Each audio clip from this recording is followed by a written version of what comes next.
ব্যক্তিত্ব ছিলেন।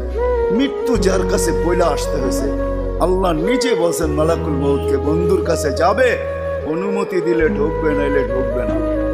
অনুমতি নিয়ে বুকে হাত রাখবে, নাইলে রাখবে না। আমার বন্ধুর অনুমতি ছাড়া হাত রাখবে না বুকে। একজনই দুনিয়াতে ব্যক্তিত্ব ছিল যার কাছে অনুমতি নিয়ে আসছে, কারো কাছে আজ পর্যন্ত অনুমতি নিয়ে আসে আর আসবেও না। সত্য এটাই। এই জন্য আসেন, ওই জান্নাত, এটাই আমাদের ছোট জীবনটার উদ্দেশ্য।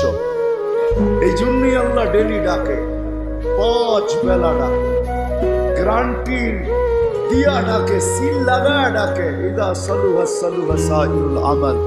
5 ওয়াক্ত নামাজ যদি উম্মত কমপ্লিট করে দেখাইতে পারে, আল্লাহ আমাদের নবীজির সাথে ওয়াদা করছেন, আমিও আপনার উম্মতের জীবনকে কমপ্লিট করে দেখাই।